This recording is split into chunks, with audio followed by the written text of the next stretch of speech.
to be going over Democrats' odds of winning back the House this November in 2026. We'll also be taking a look at the Senate maps to give us an idea of which party may win control of the Senate. We're going to go through a couple maps, but we're going to start out with the consensus polling map for the House. This one puts Democrats and Republicans basically even, 208 to 209, with 18 competitive seats left to be called. And I do think Democrats will win back control of the House. We can take a look at this map. Democrats would need to win 10 of the 18 toss-up. Many of these districts even went blue in 2018, and is a good indication they will probably go blue in 2026. The two districts there in the bottom of Iowa went blue during Trump's first midterm in 2018, as well as the district there that is in the lean red column. That district went blue as well.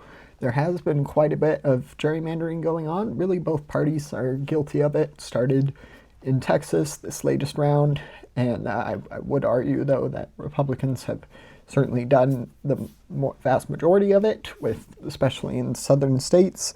The VRA overturned resulted in a seat being taken away from Democrats in Louisiana, as well as Alabama and North Carolina, looking like that will be the outcome there. Democrats also lost two seats in the state, a couple seats over the long history in the state of Tennessee, where, as you can see there, the map looks a little bit weird, but that is meant to draw out small portions of the urban areas in Nashville, Memphis, the bigger cities, and include them with large swaths of rural, more Republican land. And as you can see here, that results in a complete Republican hold of every House seat in Tennessee. So that was certainly some gerrymandering that did not help Democrats, that certainly helped Republicans. Democrats did get a little bit of good news on the House level from the state of Utah, however, where one seat flipped from safe red to safe blue. It's a little bit hard to see, but it's the little blue dot there in the sea of red. This is just kind of the immediate Salt Lake City area. This district is virtually guaranteed to elect a Democrat to the House this November, most likely. And the Democratic nominee is Ben McAdams. I actually live in this district, and I do think he will win, and that will be the call there. And then Democrats also got some good news in the state of California. This was certainly gerrymandering, I won't argue that, but it was primarily meant to counter what Republicans did in Texas, what Greg Abbott did in Texas. Gavin Newsom tried to respond, the governor of California, with a proposition, went to the voters of California. Ultimately, it ended up passing. And now 5 seats have been drawn to supposedly flip from red to blue. I do think that is the most likely outcome, just like I think the 5 seats drawn out of Texas flipping from blue to red will most likely end up going that way. But that will be the call there in those 2 states. A couple other ones to mention. Ohio, Democrats, I would argue, it wasn't the most Republican gerrymandering. I think Ohio is somewhat fairly mapped out. I do think it probably could have been better for Democrats, could have been better for Republicans, but I think it's a pretty decent, okay option as far as partisan gerrymandering. And then a couple other states, I think that may be the end of the House, and then Missouri, like I mentioned, with the southern states, ends up having a district that includes a small piece of Kansas City, and then, as you can see, pretty large swaths of rural land in the heart of Missouri. And that will most likely result in a seat flipping from blue to red. There is still one more. It looks like a little bit hard to see, but there is still one more district in the St. Louis area. So Democrats at least have 1 seat in the House in the state of Missouri. We'll see if that lasts much longer. I think there's a real possibility at some point that it could be gerrymandered out, but that will be the prediction there in the state of Missouri. So that, like I said, Democrats to 208 to 209. Another map I wanted to take a look at is going to be the Kalshi betting markets map. This one assigns a prediction market to every single one of the hundreds of House seat elections and gives us a map with those numbers compiled. So it has Democrats starting at 228 seats to Republicans 205. This is definitely a much more rosy picture for Democrats, which is I generally tend to trust the betting markets a little more than the polls, just because it's hard for people to. I do think there is still partisan bias, but it's harder for people who are taking these bets to stick with partisanism, just because real money is on the line, and they are definitely, obviously hoping to win. And I think that this is probably going to be a relatively close map of what we end up getting with in 2026 for the U.S. midterms for the House. This has a good election result for Democrats.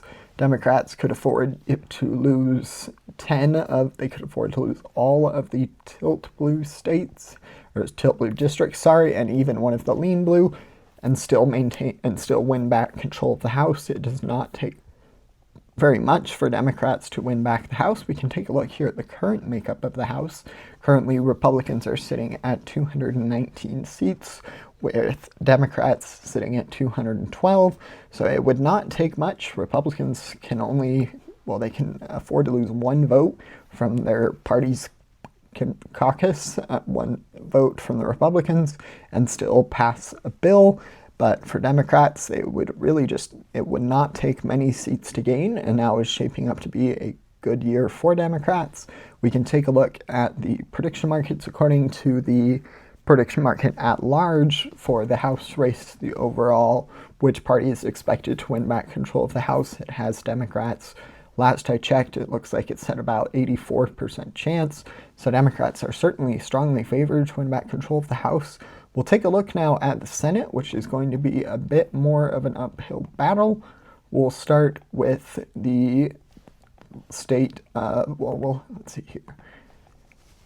The Senate definitely is going to be harder for Democrats to win back control of. We can start, I think this is my latest prediction.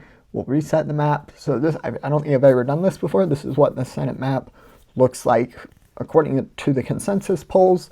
Similarly to the consensus polls for the House, it is, definitely a good picture for Democrats, but we'll get to the Kalshi betting markets map that puts it in a better position for the Democrats, but that's going to show Democrats starting at 47 seats to Republicans 49, so Democrats would need to win every single one of the remaining toss-up states in that column in order to get the narrowest possible Senate majority. With 51 votes, Republicans only need to win one of these, so it is going to be an uphill battle for Democrats. I think that I really think it could go either way.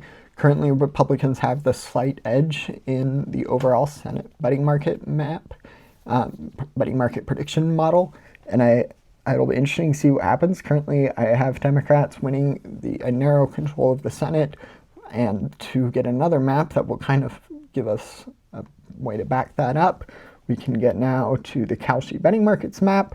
This one looks much better for the Democrats. This one has Democrats at 50 seats to Republicans 49, and it's really interesting. It has some Texas and Iowa in the tilt red column. It has Georgia and North Carolina in the safe blue column, which is a very impressive feat.